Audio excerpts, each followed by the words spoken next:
بسم الله الرحمن الرحيم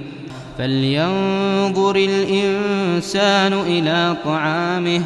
أنا صببنا الماء صبا ثم شققنا الأرض شقا فأنبتنا فيها حبا وعنبا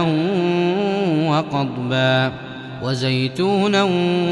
ونخلا وحدائق غلبا وفاكهة